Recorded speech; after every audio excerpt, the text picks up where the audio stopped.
자, 이제 사회문화 개념형 문제를 좀 풀어보도록 하겠습니다. 1번 문제는 뭐 그렇게 어렵지 않았죠. 자연현상과 사회문화 현상을 비교하는 문제인데요. 미추칭 기억, 디귿과 같은 현상의 일반적인 특징. 그럼 바로 가시면 될 것 같아요. 기억이 지금 혼자 튀고 있습니다. 기억은 자연현상이라고 봐야 되고요. 그 다음에 니은과 디귿은 인간의 의도가 개입된 사회문화 현상이다. 이렇게 말할 수가 있겠습니다. 그쵸? 1번 답지에 가치 함축적인 건 사문현상이고 2번 답지에 확실성 또는 필연성으로 설명되는 건 자연현상이고요. 3번이 정답이죠. 보편성과 특수성이 공존한다 그러면 사문현상입니다. 자연현상은 보편성만 나타납니다. 3번 답지가 정답이고요. 당위규범이 적용되는 거는 사회문화현상이죠. 그 다음에 5번 답지에 개연성으로 설명되는 거는 사회문화현상인데 5번 답지가 답이 될 수 없는 이유는 얘네 둘 다 사문현상입니다. 이렇게 되기 때문에 5번은 틀렸다. 정답은 3번이 답이 된다. 이렇게 고르시면 되겠습니다. 실수만 안 하시면 됩니다. 아시겠죠? 자, 2번 가보자. 사회문화 현상을 바라보는 관점이라고 되어 있습니다. 형과벤치 부분은 갑의 말풍선에서 지배집단만의 합의, 밑줄, 그 다음에 지배집단만의 이익을 보장, 사회규범이 그런 역할을 한다라고 말을 했기 때문에 갑의 지금 관점은 갈등론이라는 거를 찾아낼 수가 있습니다. 그리고 을은요, 형광펜 준비, 사회 구성원 전체 합의에다가 형광펜, 그리고 사회 질서와 안정에 기여한다에다가 형광펜을 딱 쳐두시면요, 을의 관점은 기능론적 관점이라는 걸 찾아낼 수가 있습니다. 됐죠? 1번 답지에 집단 간 갈등이 사회 변동의 원동력이라고 봅니다. 이게 바로 갈등론입니다. 바로 정답이 튀어나왔습니다. 1번이고요. 2번, 사회가 본질적으로 조화와 균형을 이루고 있다고 보는 거는 기능론입니다. 기능론. 그래서 2번 답지는 틀렸다. 갑의 관점이 아니라 을의 관점이 그렇다라고 고쳐주셔야 되고, 3번에 사회제도는 계급을 재생산하기 위한 도구야, 수단이야, 이렇게 말하면 요거는 갈등론 이야기입니다. 그럼 이건 을의 관점이 아니라 갑의 관점이라고 봐야 되겠죠. 4번에 사회통합이라는 키워드에다가 형광펜을 친 다음에 사회통합에다가 형광펜을 쳐두시고 밑줄 치고요, 아래쪽으로 살짝 화살표를 날려주십니다. 이거를 강조하는 게 누구냐라고 질문 던지면 요걸 강조하는 게 얘가 바로 기능론이 되기 때문에 4번 답지도 답이 될 수 없습니다. 그쵸? 5번 거시적 관점이라고 되어 있습니다. 뭐 사회 구조적인 접근, 구조적인 접근, 이렇게 나오는 거시적 관점은 기와 갈의 공통점이기 때문에 5번 답지는 답이 될 수 없다. 달리를 지우시고 마찬가지로 바꿔줘야 됩니다. 정답은 그래서 1번 이렇게 가시면 됩니다. 됐죠? 예. 자, 그 다음에 3번 문제 가보겠습니다. 요거는 이제 지위와 역할과 역할행동, 그리고 사회화에 대한 이야기를 물어봤죠. 한번 들어볼게요. 기억의 맞이가 나옵니다. 출생 순서죠. 이거는 인간의 선택과 노력 이런 것과 무관한 지위이기 때문에 기억은 당연히 귀속지위다라는 거 잡아낼 수 있고요. 자, 그 다음에 니은을 가보시면은 또래 집단이 나옵니다. 자, 또래 집단은 1차적 사회화 기관이죠. 그리고 설립 목적이 사회화가 아니기 때문에 비공식적 사회화 기관이다. 이렇게 잡으시는 게 맞죠. 1차적이고 비공식적인 사회화 기관이다. 이렇게 하시고요. 자, 그 다음에 디귿에 보면은 회사가 나왔는데 회사도 역시 사회화를 담당한다. 대신에 전문적이고 심화적인 내용을 가르치니까 여기는 2차적 사회화 기관이다라고 말할 수가 있고, 회사는 설립 목적이 사회화가 아니기 때문에 비공식적 사회화 기관입니다. 이렇게 잡아낼 수 있습니다. 괜찮죠? 예. 자, 그 다음에 리을에 팀장이 나오죠. 팀장은 귀속지위가 아니라 성취지위지. 그럼 바로 우리는 오답지 하나를 해결할 수가 있습니다. 5번 답지에 기억은 성취지위, 리을은 귀속지위다 이렇게 나와 있는데 둘의 위치가 바뀌어 있습니다. 기억과 리을의 위치가 바뀌어 있죠. 기억이 귀속이고 리을이 성취가 돼. 그래서 5번 답지는 안녕이고, 1번 답지에 2차적이라고 물어봤는데 니은은 1차적입니다. 그쵸? 예, 그 다음에 2번 답지에 디귿이 공식적이냐고 질문했는데 아니죠. 비공식적 사회기관이다. 이렇게 시작하시면 1, 2번은 답이 될 수 없다. 그리고 3번 답지는 늘상 나오는 오답지인데 항상 중요하게 생각을 하셔야 합니다. 보상은요, 역할에 대해서 이루어지는 게 아니라 역할 뭐에 대해서 이루어진다. 고쳐줘야 돼요. 역할 행동에 대해서, 역할 행동에 대해서 보상이 이루어졌다. 이렇게 말하는 게 맞겠죠. 그쵸? 예. 됐어요? 자, 그 다음에 갑니다. 어느 날 갑은 어린이집에 자녀를 데리러 가려고 하던 중에 회사의 긴급한 회의에 참석하라는 연락을 받고 어떻게 해야 할지 고민했습니다. 그러면 부모라는 지위에서 어린이집에 자녀를 데려다 줘야 되는 역할과 두 번째, 회사에서 팀장인데 긴급한 회의에 참석해야 되니까 이것도 역시 참석하는 거, 회의에 참석하는 것도 역할인 거죠. 그럼 역할과 역할, 즉 두 가지의 역할이 충돌하는 상황, 이러한 심리적인 고민 상태, 이걸 뭐라고 한다? 역할 갈등이라고 부르지. 정답은 4번이 답이 된다. 이렇게 하시면 돼. 사회학적 개념 찾는 문제는 당연히 나오는 문제입니다. 그리고 앞으로는 이것보다 더 까탈스럽게, 이것보다 더 복잡하게 나올 겁니다. 그러니까 다양한 기출문제집 같은 걸 풀어보시면서 특히나 그 전에 개념은 의미를 정확하게 알고 가셔야 돼요. 1차적 사회기관이 뭔지, 공식적 사회기관이 뭔지, 2차적 사회기관이 뭔지, 그 다음에 비공식 사회기관이 뭔지, 그 다음에 지위와 역할과 역할 행동과 역할 행동에 대한 보상 제재, 그 다음에 역할 갈등, 이런 개념들은요 정확하게 의미를 잡으시고 문항에 대한 접근을 하시는 게 맞다. 항상 사회학적 개념 찾기는, 사회학적인 개념을 찾아라라는 문제는 개념의 의미를 정확하게 이해하는 게, 정확한 이해가 필요한 게 이쪽 개념 파트다라는 거 다시 한번 명심하셔야 돼요. 느낌적인 느낌으로 하지 마시고. 오케이? 예. 자, 그 다음에 이제 5번 문제는요, 자료 수집 방법에 대한 문제입니다. 선생님이 4번 안 풀어요. 앞에 자료 분석형에서 해설을 다 했습니다.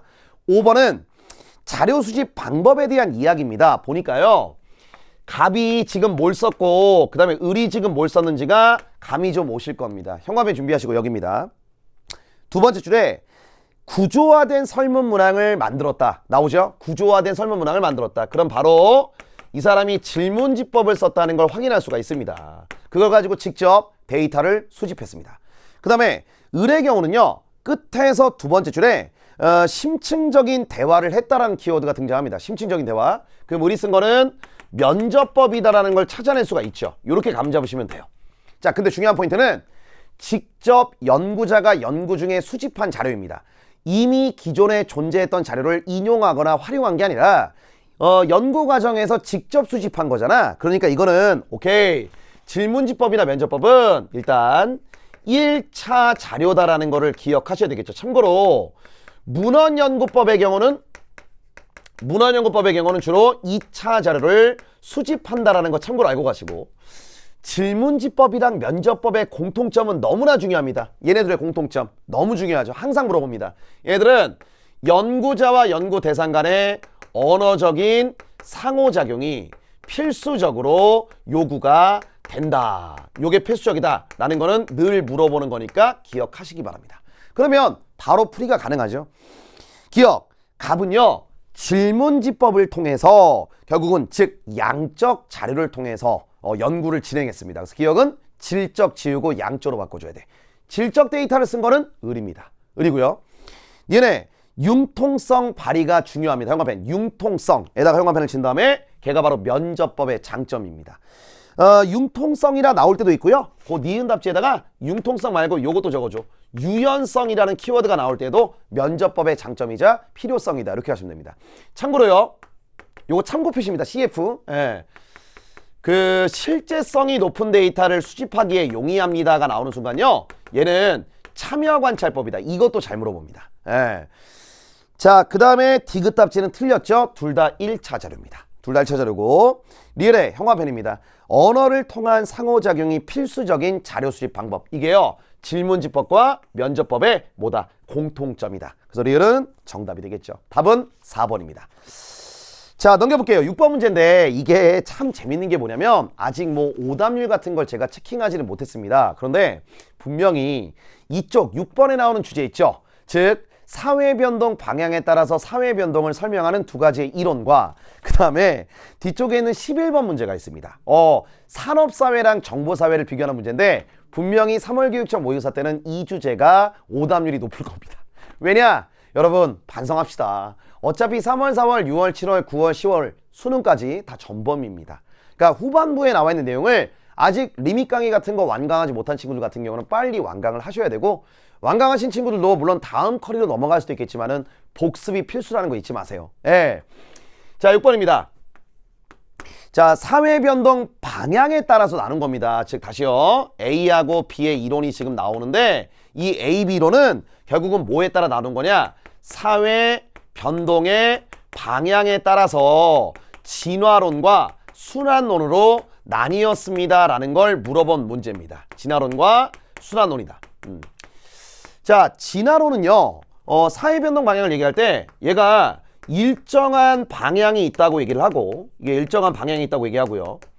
순환론은 진화론과 마찬가지로 사회가 변동하는 데는 일정한 양상이라는 건 있지만 일정한 방향은 없다라고 말을 합니다. 그리고 여기는 뭐라 얘기하느냐, 주기적으로 순환을 반복한다, 이렇게 얘기를 하는 거죠. 그리고 핵심적인 포인트가 얘네들은 퇴보의 가능성을 열어두지 않았고요. 여기가 퇴보나 쇠퇴 이런 가능성을 열어둔 겁니다. 그리고 진화론은 서구 중심적인 사고로 활용되고요. 제국주의적 침략을 정당화시키는 이론으로 활용이 됐습니다. 됐어요? 그럼 이제 우리가 확인해야 될 거는 사회 변동은 곧 발전입니까? 퇴보란 없습니까? 라고 질문 던지는 이 질문에 대해서 아니요라고 답했어요? 예라고 답했습니다. 그걸 통해 우리가 알 수 있죠. 오케이. A가 순환론이 되고 그다음에 B가 진화론이 된다. 요거를 감잡을 수가 있습니다. 이제 기억부터 갑니다. 1번부터. 운명론적 입장 나오죠? 자, 운명론적 입장은 순환론입니다. 그래서 이 순환론의 단점이 뭐였냐면 인간의 역동적인 대응과 인간의 자율성 또는 인간의 자유의지의 측면을 과소평가한다는 비판을 받아요. 운명론, 바로 순환론입니다. 그래서 정답은 1번입니다. 2번, 사회가 주기적으로 동일한 과정을 반복한다. 주기적인 반복으로 설명하는 것은 순환론입니다. 순환론이고요. 3번에 서구 제국주의를 정당화하는 근거가 된 거는 여기 있습니다. 진화론입니다. 진화론이고요. 4번, 쇠퇴와 소멸을 설명하는 거는 여기입니다. 순환론. 역사적인 과정을 통해서 쇠퇴와 소멸을 설명하려고 하는 게 순환론입니다. 4번 X고. 5번, 서구 사회가 가장 발전한 사회라고 봅니까? 라고 질문 던지면 얘만 예스가 됩니다. 즉 B가 얘가 되는 겁니다. B가 얘가 되는 거예요. 그래서 니은이 아니요라고 했다고 말도 안 되는 거죠. 정답은 1번이 답입니다. 됐어요? 그러니까 이거는 솔직히 단순함기야. 이거는 단순함기이기 때문에 아직 여기까지 진도 못 나가신 친구들은 반드시 이거 좀 봐두시기 바랍니다. 다음번엔 안 틀리면 돼. 그러니까 인간은 항상 실수하게 되어 있습니다. 실수가 인간을 만드는 거죠. 물론 인간이 실수를 만들지만 실수가 또 인간을 만듭니다. 그러니까 당신들이 요번에 3월 교육청 모의고사를 보면서 절대 그러시면 안 돼요. 잘 보면 기분이 좋고 못 보면 기분이 나쁜 건 당연한 겁니다. 그 이유가 기분이라는 건 생리적인 작용이기 때문에 이게 들 수밖에 없어요. 그렇죠? 우린 기계가 아니잖아. 대신에 이거를 냉철하고 합리적으로 이성적으로 분석하고 판단하지 않으시면 발전이 없습니다. 즉 자기가 더 큰 너무나 지나친 자만심 또는 너무나 부족할 정도의 자기밖에 되지 않는다는 생각하는 자존감의 어떤 스스로의 붕괴, 이런 현상을 막아야 됩니다. 그러니까 뭐만 왜냐면 냉철하게 내가 이거 쿨하게 받아들여. 공부 안 했다? 틀렸다? 다음에는 맞춘다. 이렇게 가시면 되겠습니다. 아시겠죠? 네. 자, 7번입니다. 개인과 사회의 관계를 바라보는 관점이 나왔어요. 그러면 우리는 명목론과 실제론을 찾아낼 수가 있지. 그리고 7번에서 얘가 지금 실제론이 됩니다. 왜 그렇습니까? 라고 묻는다면 제시문 내용은 실제론입니다. 형광펜 준비하시고요. 만약에 첫 번째 줄에 선수 개개인의 능력을 얘기했다면 이건 명목론입니다. 그런데 오른쪽에 보면 팀워크라고 나오죠. 팀워크. 이거는 개인의 특성이 아니라 집단의 속성, 공동체의 속성, 사회의 속성이기 때문에 요건 실제론이 강조하는 거고요. 그 다음에 보시면요. 세 번째 줄에 나옵니다. 형광펜입니다. 하나의 팀은 선수들의 총합 그 이상이다죠. 즉 바꿔 말하면 이겁니다. 사회라는 것은, 사회는 개인의 총합, 여기다 쓸게. 좀 지우고요. 그냥 지우고 갑시다. 개인의 총합 이상이다. 요렇게 나오는 순간 요거는 실제론자들의 이야기라고 잡으셨어야 됩니다. 그럼 기억에 공익보다 개인적인 이익 또는 사익을 중시한다가 뜨면은 바꿔 말하면 이런 거거든요. 공동선보다 개인선이라는 것이 우선시 되어야 한다. 그럼 얘는요 명목론 얘기입니다. 명목론 얘기. 그 다음 니은 답지. 사회가 개인의 외부에 실제로 존재한다. 이거를 다른 말로 말하면 이렇게 말할 수 있습니다. 메모할게요. 사회의 외재성이라고도 말해요. 그리고 사회 외래성을 강조하는 것은 실제론자들의 이야기입니다. 그래서 니은 답지는 동그라미가 되는 겁니다. 사회는 개인의 외부에 독자적으로 실제하면서 개인에게 구속력을 행사한다라고 보는 게 실제론자들의 강조점. 그래서 니은 답지는 동그라미 되고. 디귿, 개인은 자율성과 능동성을 지닌 존재입니다. 이거는 명목론자들의 이야기입니다. 네, 명목론이고요. 자, 리을입니다. 사회의 특성은 구성원들의 특성으로 환원될 수 있다라고 말했다면 실제론이지만 환원될 수 명목론자들이지만 없다라고 말을 했기 때문에 이거는 실제론자들의 이야기가 되겠다. 그래서 리을은 동그라미다.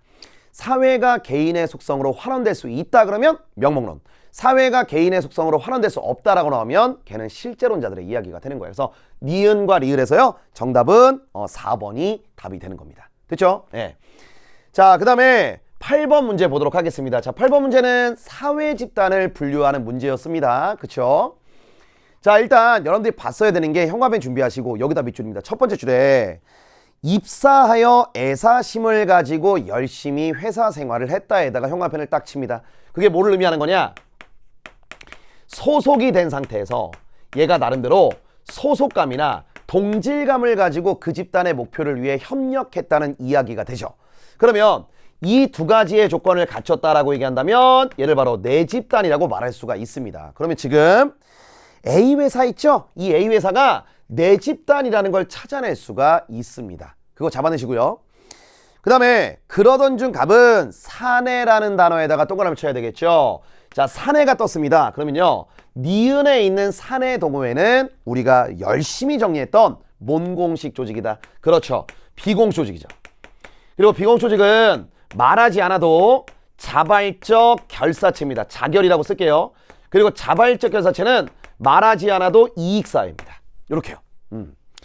자, 그 다음에 대학교가 떴는데 이 대학교는 조직적인 체계를 갖춘 상태에서, 바꿔 말하면 지위와 역할에 대한 구분이 명확한 상태에서 공식적인 목표를 향해 일하는 또는 과업을 수행하는 그런 집단입니다. 쉽게 말해 여기는 공식 조직이죠. 자결은 아닙니다. 근데 공식 조직이니까 얘도 역시 마찬가지로 이익사회에 해당된다고 말할 수가 있는 거야. 됐어? 그럼 리얼입니다. 이제 시민단체가 떴죠? 자, 시민단체는 항상 나옵니다. 항상 나옵니다. 얘는 공식 조직이면서 and 자발적 결사체의 대표적인 사례고 얘들은 당연히 이익사회에 해당이 되는 겁니다. 그러면 기억 답지에 기억은 갑의 내 집단이다. 맞죠? 그렇죠. 동그라미 쉬어고 니은은 리을과 달리 얘는 얘와 달리 비공식 조직이다. 니은 답지 동그라미입니다. 디귿에 선택의지에 따라 결합되었다. 본질의지, 본능의지, 자연발생적 그러면 공동사회. 선택의지, 이건 이익사회가 되겠죠. 그러면 지금 디귿과 니은인데 얘 둘 다 이익사회입니다. 그러니까 형광펜 어디다 밑줄치느냐? 선택의지에 따라 결합된 사회 집단에다가 형광펜을 딱 쳐두시고 그게 이익사회다.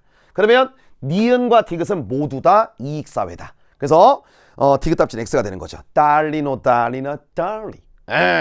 보스 디귿 앤 니은 달리노 마찬가지로 이렇게. 제가 해설 강의할 땐 조금 조심하는 이유가 제 강의를 안 듣는 친구들도 있을 수 있거든요. 근데 이 새끼 뭐야 이거 이럴 수 있기 때문에 또 이제 여러분들 뭐 한 20살 차이 나는 사람들한테 그런 평가 받는 것도 좀 마음이 속상해요. 그래서 조금 조심합니다. 리을 답지 갑니다. 니은은 디귿리을과 달리 자발적 결사체이다라고 되어 있습니다. 니은이 자결인 거 맞아요. 그쵸? 근데 리을도 자결입니다. 즉 자발적 결사체입니다. 그래서 니은과 리을이 모두 다 자발적 결사체니까 리을 답지는 답이 될 수 없다. 정답은 1번 이렇게 체크하시면 되겠습니다. 자, 그 다음에 이제 9번 문제 가볼게요. 일탈이론에 대한 이야기입니다. 갑은 실직 상황에서 점점 더 많은 자녀 양육비가 필요하게 되었습니다. 이건요 결국 문화적인 목표라는 게 있는데 이 문화적인 목표를 본인도 추구하는 겁니다. 근데 문제가 실직 상황이다 보니 합법적인 방식, 제도적인 방식만 가지고는 이 목표를 달성할 수가 없었다. 즉 문화적인 목표와 합법적이고 제도적인 수단이 있을 때 이들 사이에 괴리가 발생했다라고 얘기할 수가 있겠죠. 그럼 이거는 아놈이죠. 아놈입니다. 그러면 누구의 아놈이냐? 얘는요 머튼의 아노미가 되는 겁니다. 됐죠? 예. 자, B입니다. 을은 친구 집에서 장난삼아 장난감을 가지고 왔습니다. 이거 분명 얘들아 일탈입니다. 남의 거 가지고 오시는 거 아닙니다. 예. 얘가 따라와 차분히 새끼야. 자, 그래서 요게 뭐냐? 1차적 일탈. 즉 바꿔 말하면 어릴 때 성장 과정에서 사소하고 경미한 일탈들 벌어질 수 있습니다. 그런데 친구들이 이를 도둑놈이라고 하면서 멀리하였다. 너무하네. 자, 그래서 이거 바꿔 말하면 이거에 대해 부정적인 평가를 내렸다는 겁니다. 그러자 얘가 이 부정적인 평가에 따라 부정적인 자아를 형성하게 됐고요. 그래서 2차적인 일탈을 저지르게 되었다. 즉 도둑질을 반복하게 되었다는 이야기가 나옵니다. 자, 늘 말씀드리지만 낙인 이론은 2차적 일탈의 발생 과정에 주목합니다. 2차적 일탈의 발생 과정에 주목하고요. 이런 부정적인 평가, 타인의 부정적인 평가나 규정, 그걸 바탕으로 한 자아 정체성 형성 과정, 이것에 초점 맞추는 게 바로 지금 B가 낙인이다라고 말할 수가 있습니다. 정리하자면 A가 머튼의 아놈이고요. B가 낙인 이론 되는 겁니다. 이렇게 됐죠? 1번입니다. 일탈 행동이 학습의 결과야. 이렇게 말하는 건 차별교제 이론입니다. 차별교제 이론이고요. 이번에 일탈 행동을 규정하는 객관적 기준이 존재하지 않는다고 보는 거는 오로지 낙인 이론밖에 없습니다. 3번 답시 1차적 일탈이 2차적 일탈로 이어지는 과정에 주목한다. 그대로 써드렸죠. 정답 3번이고요. 4번 문화적 목표와 제도적 수단 간의 괴리로 인해 일탈 행동이 발생한다는 건 그건 머튼이니까 B가 아니라 뭐로 바꿔야 돼? A. Not B but A. Not B but A. 낙인 얘네는 머튼. 이렇게 하십니다. 포기했어요. 자, 그 다음에 5번 답지 갑니다. 형광펜. 타인과의 상호작용 과정이죠. 즉 일탈 행동이 발생하는 상호작용 과정에 주목한다는 두 개가 있습니다. 이거 너무 중요하죠. 5번 답지. 너무 중요합니다. 누구랑 누구냐? 바로 차별교제 이론과 또 하나 낙인 이론이 여기에 들어갑니다. 그렇죠? 그래서 A와 B 모두라고 할 수가 없고요. A는 안 된다. 이렇게 가시면 되겠습니다. 정답은 3번이 답이 되는 그런 문제였습니다. 자, 그 다음에 10번 문제는 제가 뭐 따로 해설하지 않아도요. 뭐 사회불평등의 현상을 바라보는 관점에 대해서는 여러분들이 충분히 숙지가 되지 않았나 싶습니다. 근데 하나 정말 강조하고 싶은 거는 밑에 여백 공간에다가 요것만 좀 메모를 하실게요. 불평등이라는 것이 있습니다. 그쵸? 불평등이라는 게 있어요. 그런데 불평등이라는 게 보편적인 현상이다. 불평등이 보편적인 현상이다. 그런데 두 번째 여기다 또 똑같이 할게요. 불평등 현상이 불가피한 현상이다. 불가피한 현상이다. 이렇게 또는 이렇게도 말할 수가 있습니다. 이거는 당연한 거다. 이렇게요. 그러면 위쪽에 지금 나와 있는 불평등이 보편적이라는 건 기능론하고 갈등론이 둘 다 인정하는 바예요. 불평등은 어디에서나 나타날 수 있다. 그게 불평등이 보편적이라는 말입니다. 현실에 대한 인식이에요. 관점 차가 아니라. 기갈이 둘 다 인정합니다. 대신에 불가피하다, 당연하다, 왜? 이런 거죠. 부분 간에는 개인들이 수행하는 역할 간에는 중요성의 차이가 존재하거든. 그러니까 당연히 보상을 달리하는 게 당연한 거고 그 다음에 사회가 유지가 되고요. 인재를 적재적소에 배치하기 위해서는 이건 불가피한 현상이야 라고 말하잖아. 얘는 기능론만 됩니다. 그래서 지금 제시문에서 나오죠. 사회가 평온할 때는 직업 간의 중요도 차이가 명확하게 드러나지 않을 수도 있다. 하지만 사회에 위기가 닥치면 직업별 중요도가 보다 명확하게 드러나고 차등 분배의 정당성에 대한 의구심이 사라집니다. 즉 직업별로 중요성, 기여도의 차이가 명백하게 보입니다. 다르게 대우하는 게, 다르게 분배하는 게 불가피합니다. 그러니까 이 제시문은 기능론이에요. 기역답지 기능론이죠. 그 다음에 디귿답지 기능론입니다. 방금 전에 말했던 그대로입니다. 근데 니은답지에 차등 분배 체계가 지배 집단의 이익을 보장하기 위한 수단이고요. 리을답지 희소가치의 소유 정도는 개인의 노력이 아니라 가정 배경, 다른 말로 말하면 몬속적인 요인, 귀속적인 요인에 따라 결정되는 거야 라고 말하는 리을답지 이야기는 갈등론자들의 이야기입니다. 정답은 그래서 기역 디귿해서 2번이 답이 된다. 이렇게 하시면 되겠습니다. 자, 그 다음에 이제 11번인데 자, 이것도 마찬가지입니다. 우리 아까 진화론하고 순환론 문제 틀렸던 친구들은 다시 한번 여기 잡아주셔야 됩니다. 예. 표는 A와 B의 특징을 정리한 거다. 이에 대한 설명을 옳은 것은 단 A와 B는 각각 산업사회와 정보사회 중에 하나입니다. 보니까 정보와 지식이 부가가치 창출의 주요 원천이래. 끝난 거죠. A가 정보사회입니다. 예, 정보사회고, 그 다음에 B를 봤더니 확인. 생산방식 측면에서 공장제 기계공업이 일반화된다. 그래서 여기는요, 제조업의 비중이 높아요. 제조업의 비중이 큽니다. 상대적으로. 그 다음에 관료제 조직이 지배적으로 나타납니다. 대규모 조직을 효율적으로 관리하기 위해서 관료제 조직이라는 게 나타나게 되었습니다. B는 산업사회다라고 말할 수가 있겠죠. 됐어요? 그러면 1번 가정과 일터의 분리 정도가 높다. 둘 중에 뭐냐고 질문했잖아. 얘가 높습니다. 여기는 상대적으로 낮습니다. 왜 그러냐? 정보사회에서 몬택근무 같은 게 발생하니까. 여기서는 그렇죠. 재택근무 같은 게 발생합니다. 그렇죠? 그래서 분리 정도가 상대로 낮습니다. 높은 게 아니라 얘가 더 낮습니다. 그래서 1번 답지 X고요. 2번 쌍방향 통신 매체 떴죠? 이게 바로 뉴미디어입니다. 뉴미디어. 그건 바로 정보사회에서 비중이 높아지는 거지, 커지는 거죠. 그래서 2번 답지 정답입니다. 3번입니다. 비대면 접촉. 최근에 우리가 이 코로나 상황 속에서, 코로나 시국 속에서 비대면 접촉이 누가 더 높은지 알잖아. 비대면 수업 이런 식으로. 그건 여기서 훨씬 더 높습니다. 3번 답시 틀렸고요. 자, 다품종 소량 생산은 정보사회의 특징입니다. 그러면 선생님, 산업사회는 뭔데요? 산업사회는 소품종 대량 생산이 산업사회의 생산 방식입니다. 그래서 4번 틀렸고요. 중간관리층의 규모와 역할이 확대된다. 이거는 우리가 관료제 조직과 연결시킬 수가 있죠. 관료제 조직에서는 중간관리자층의 비중이 커집니다. 그러면 이미 산업사회에서 우리 관료제 조직의 비중이 높다는 거 제시문상에 나와 있었죠. 그러면 중간관리층의 역할이 확대가 된 거는 바로 여기입니다. 산업사회입니다. 됐어요? 정답은 2번이 답이 된다. 이렇게 가시면 되겠습니다. 자, 그 다음에 이제 12번 문제는 문화의 속성을 찾는 문제입니다. 형광펜 잠깐만 준비할게요. 어디 밑줄이냐면 A 사회 사람들은 다른 사회 사람들과 달리에다가 형광펜을 치세요. 그럼 이게 뭐를 의미한 거냐면 위쪽에다가 이렇게 쓸게요. 결국 문화는 서로 다른 문화 체계를 구분할 수 있게 해주는 겁니다. 또는 서로 다른 사회 체계를 구분할 수 있게 해주는 겁니다. 라는 거예요. 예. 그 다음에 B사회에서는 아이가 태어나면 축하의 의미로 산모가 손님들에게 선물 주는 것을 당연하게 받아들인다. 그 말은 무슨 말일까? 이거죠. 어떤 현상에 대한 의미를 이해하니까, 그치?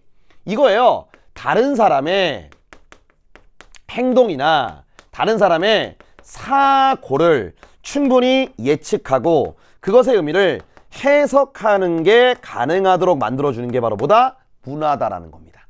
그러면 이 두 가지를 버무리면 게임 끝난 겁니다. 그쵸? 이게 바로 문화의 무슨 성일까? 공유성 되는 거죠. 예. 서로 다른 사회의 문화체계를 구분하게 해준다. 타인의 사고나 행위나 사고를 예측하고 해석하는 걸 가능하게 해주는 게 문화다. 이게 바로 공유성입니다. 그래서 정답은 2번이죠. 2번 답지가 공유성에 대한 이야기입니다. 1번 답지 문화의 형태와 내용은 끊임없이 변화한다. 1번 답지는 변동성에 대한 이야기입니다. 변동성에 대한 이야기고 3번 답지 문화는 세대 간 전승되면서 점차 풍부해진다. 다양해진다, 복잡해진다. 세대 간 전승 과정에서 가미가 되고 추가가 돼서 다양하고 풍부하고 복잡해진다. 나오면 얘는 축적성입니다. 축적성이고. 자, 그 다음에 4번 답지입니다. 하나가 바뀌면 나머지도 바뀝니다. 물론 바뀌었기 때문에 변동성과도 관련되어 있는데 어쨌든 이것에 전제가 되는 건 이런 일이 발생할 수 있는 거는 총체성 내지 전체성으로 설명할 수 있다. 이렇게 하시고 5번 답지도요. 결국은 문화는 여러 요소들이 유기적으로 연결되어 있는 하나로서의 전체다. 이렇게 갈 수가 있겠죠. 정답은 2번이다. 체크하시면 되겠습니다. 자, 그 다음에 13번 문제 가볼게요. 13번 문제는 문화 이해 태도입니다. 문화 이해 태도. 그리고 이 문제에서 가장 중요했던 포인트는 뭐냐면 우리가 자문화 중심주의가 있어요. 그 다음에 문화 사대주의가 있어요. 이렇게 두 가지가 있으면 물론 이제 반대편에 뭐가 있어? 문화 상대주의가 있죠. 그런데 자문화 중심주의하고 얘하고 그 다음에 문화 사대주의가 있으면 얘네들의 교집합이 뭐냐는 반드시 기억해야 돼요. 즉 공통점이 뭐냐는 겁니다. 그러면 요거 잡으셔야 됩니다. 반드시. 공통점이 뭐냐 그러면은 여러 가지로 얘기할 수 있지만 4가지 정도를 끄집어낼 수가 있어요. 일단 첫 번째, 문화를 평가하는 문화를 평가하는 절대적인 기준이라는 것이 존재한다. 즉 문화의 우열을 평가하는 절대적 기준이 존재한답니다. 예. 그래서 얘네들의 공통점이 뭐냐? 문화 상대주의가 아니라 문화 절대주의입니다. 두 번째, 그 다음에 얘네 둘 다 진화론적 관점을 전제로 한다. 이거를 전제로 한다. 이게 공통점입니다. 그러니까 결국 이거예요. 문화의 차이가 나타나는 거는 무슨 차이냐? 발전 수준의 차이야. 문화의 차이라는 것은 곧 무엇입니까? 이렇게 잡을 수 있다는 얘기죠. 발전 수준의 차이다라고 말할 수가 있다라는 겁니다. 되시겠죠? 그 다음에 얘네들은 문화적인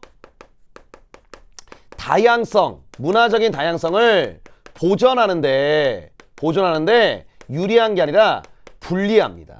그리고 자기 문화를 객관적으로 못 보는 태도예요. 그래서 이 4가지는 반드시 기억하셔야 됩니다. 이 4가지는 반드시 기억하셔야 돼요. 그러면 그것만 봤다면요. 문화의 우열을 평가할 수 있는지에 대해서 B씨는 A와 다른 입장을 갖는다는 공통점이 있습니다. 그러니까 얘네 둘이 결국 B씨 중에 하나씩입니다. 그럼 따라서 A가 뭐가 될까요? A가 상대주의가 된다는 걸 확인할 수가 있죠. 됐어요? 근데 B와 C 간에도 차이가 있어요. 그럼 B와 다른 C의 특징을 설명해 볼까요? 자기 문화의 정체성을 유지하는 데 유리합니다. 이렇게 말을 해버리면 C가 자문화 중심주의가 돼요. 외부 문화의 수용에 적극적입니다. 둘 중에 누굴까요? 사대주의죠. 그러면 C가 사대주의가 돼요.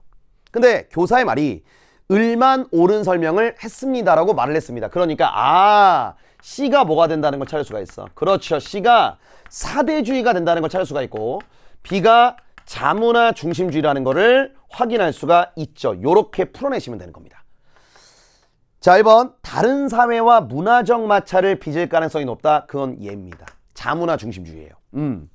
2번 문화적 다양성 증진에 기여하는 건 문화 상대주의입니다. 상대주의고. 3번 C는 모든 문화의 가치를 존중한다고? 아니야.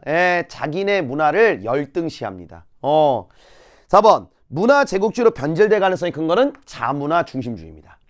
5번 자기 문화의 가치를 폄하한다 또는 과소평가한다. 그게 바로 누구다? 사대주의가 되는 거죠. 오케이? 이거는 반드시 개념 잡아가지고 가셔야 되는 주제입니다. 됐죠? 오케이. 자, 그러면 저쪽으로 가서 이제 16번을 보도록 하겠습니다. 여기 지울까요? 자, 16번 가보실게요. 선생님 14번하고 15번 안 하나요? 했습니다. 자료 분석형에서 했습니다. 16번 다음 A와 C에 대한 설명으로 옳은 것은 단 A와 C는 각각 반문화, 주류문화, 하위문화 중에 하나이다. 문화의 범주를 물어봤구나. 그런데 우리 사회에서 김치를 반찬으로 먹는 문화는 그쵸?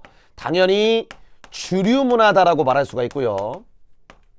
그 다음에 B를 봤더니 특정 지역에서만 나타나는 풍어지 문화는 지역문화입니다. 그럼 지역문화는 하위문화예요.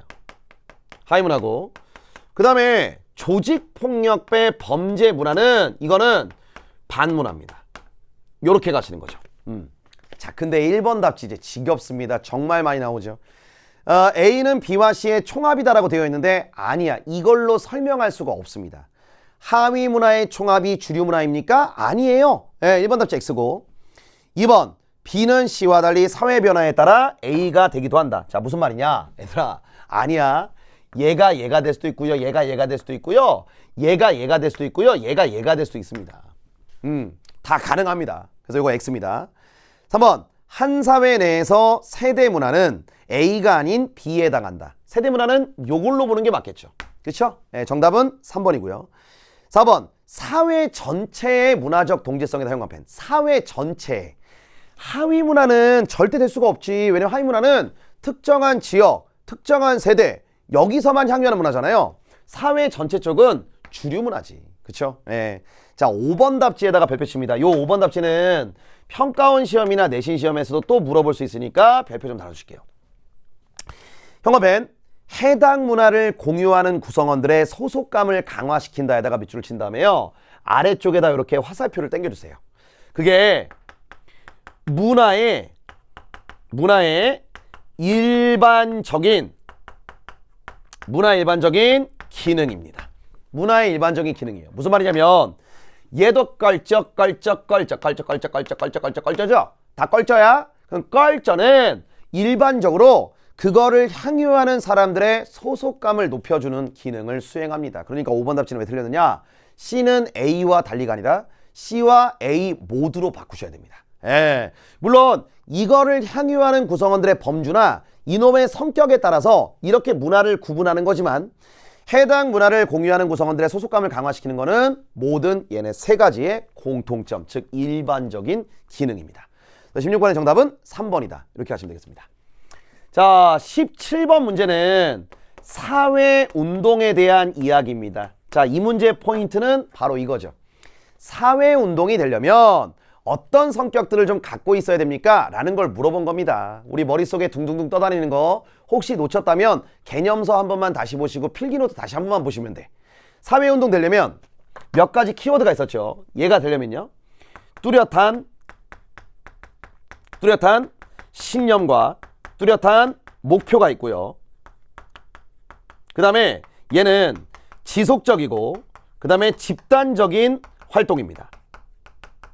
지속적이고 집단적인 활동이다. 요거 하시고. 그 다음에 우리가 이제 사회운동이라는 건 얘네들을 정당화시켜줄 수 있는, 얘네들을 정당화시켜줄 수 있는 사상이나 아니면 이데올로기 이게 존재한다. 등등등등등 요겁니다. 등등등등등 이렇게 됐어요? 그러면 기업의 국가대표팀 감독의 교체를 요구하는 시위죠. 이건 사회운동이라고 말할 수가 없습니다. 이거는 사회운동 아니고요. 니은의 최저임금법의 제정을 요구하는 시위가 나왔죠. 법의 개정을 요구하는 겁니다. 사회에서 이 법을 변화시킬 것을 요구하는 사회운동입니다. 니은은 사회운동이 되는 거죠.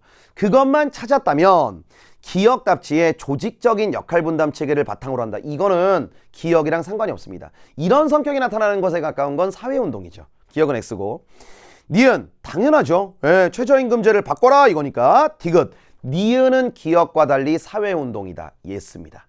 리을 뚜렷한 사상과 신념에 기초한 지속적인 활동, 기억은 상관없습니다. 정답은 3번이 답이 된다. 이렇게 가시면 되고요. 계속 지금 평가원하고 교육청이 물어보는 게 뭐냐면 바로 이겁니다.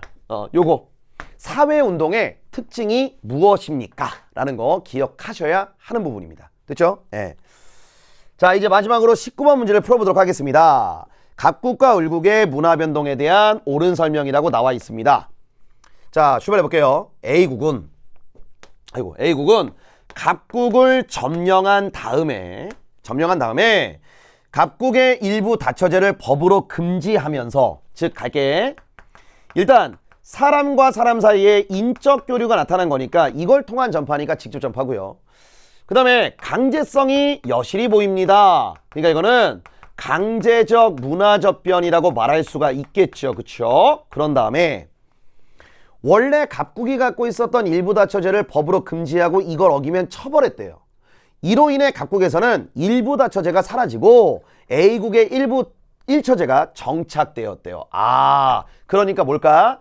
뭐가 나타난 걸까요? 그대로 가시면 됩니다. 동화가 나타난 거죠. 예, 즉 자기 문화의 정체성을 상실하게 된 겁니다. 자, 그런데 을국 이야기 들어볼게. 을국입니다. 자, 을국은 비국으로부터 이민 온 사람들로 인해 그럼 사람들이 전해준 거야? 직접 전파예요. 직접 전파고. 그 다음에 이거는 강제성 안 보이잖아. 자발적 문화접변이다 라고 말할 수가 있습니다. 이렇게 가시고요. 그런데 다음에서 좀 집중을 해야 되는데 이렇게 을국 사람들은 비국의 전통 춤 도에다가 동그라미 도. 아, 그러니까 기존에 얘네가 가지고 있었던 거랑 비국에서 들어온 거랑 함께 즐겼다는 얘기죠. 아, 이거는 다른 말로 말하면 무나 뭐가 나타났다는 걸까? 병존이 나타났다는 걸 보여준 겁니다. 그런데 이렇게 수십 년이 흐른 후 을국에서는 을국의 전통춤에 비국의 전통춤이 접목됐다. 그러면서 별별 춤이 만들어졌다입니다. 그러니까 문화병존으로 가다가 문화 뭐가 나타났다는 걸까요? 융합이 나타났다는 거를 요렇게 보여준 거다라고 보시면 됩니다. 됐죠? 예. 그러면 확인.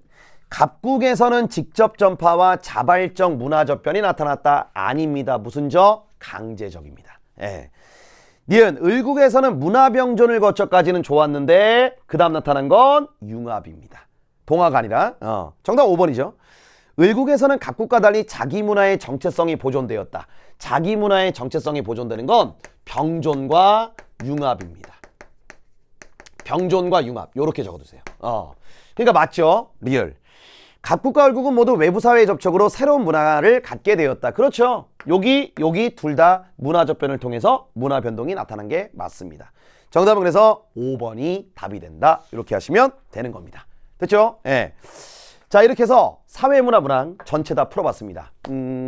일단 세 가지를 말씀드릴게요. 첫 번째는 사회탐구는 무조건 개념의 학문입니다. 개념의 학문. 그러니까 물론 이제 뭐 사문 같은 경우는 도표가 중요하다 이렇게 얘기하지만 그 스킬적인 측면도 필요하지만 결국 본질은 개념입니다. 그러니까 일단 본인이 지금 도표의 실력을 향상시켜 나가야 되는 건 일단은 후자로 밀어버리고 이건 시간을 두고 또 해 나가셔야 되니까 대신에 개념적인 부분의 문제를 얼마나 틀렸는지를 꼭 확인하셔야 돼요. 두 번째는 난이도를 따져보면은 얘가 6월 평가원이나 9월 평가원보다 절대 어려울 수 없습니다. 그러니까 6평, 9평은 얘보다 어려워집니다. 그러니까 너의 실력이 3월부터 6월까지 올라가야 됩니다. 이때 중요한 포인트는 물론 고3 때 사회문화 중간고사, 기말고사 대비하시면서 함께 병행해서 올라가는 것도 있지만 본인이 반드시 해줘야 되는 작업 첫 번째 연장선 개념을 정확히 복습하셔야 돼요. 그러니까 3월 교육청 모의고사를 보기 위해서 리밋 강의를 또는 개념 완성 강의를 또는 어떤 개념 강의를 미친 듯이 빠르게 들었다. 그럼 이게 그냥 모래성입니다. 그러면 날아가요. 그러니까 정확하게 다잡고 가시는 게 필요하고요. 세 번째는 그러기 위해서는 적절한 다지기 필요하니까 기출 분석 하셔야 된다는 거.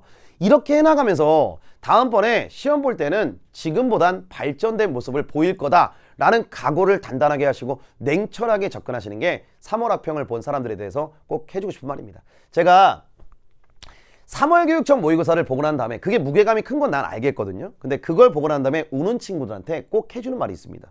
현타 왔다는 친구들한테 꼭 해주는 말이 있습니다. 슬럼프 왔다는 친구들한테 꼭 해주고 싶은 말이 있습니다. 그러려면 보지 말았어야지. 그럴 거였으면 보지 말았어야지. 그럴 거였으면 학교 가서 잤어야지. 봤잖아요. 그럼 결과가 나왔다? 분석하십시오. 예, 그리고 냉철해지시고 냉정해지세요. 쓴소리 해달라고 하지 마세요. 욕해달라고 하지 마세요. 네 소중한 아들딸이 왜 욕을 먹습니까? 중요한 건 본인이 납득할 만한 건 납득하시고 납득할 수 없는 것들은 냉철하고 냉정하게 가자. 이런 겁니다. 아무튼 어려운 상황에서 다양한 변수가 존재하는 상황에서 끝까지 마지막까지 시험에 임했던 당신들 정말 대단하고요. 우리 다음번 시험 때는 더 크게 웃읍시다. 2021학년도 3월 교육청 모의고사 사회문화 해설 강의 여기서 마치도록 하겠습니다. 감사합니다.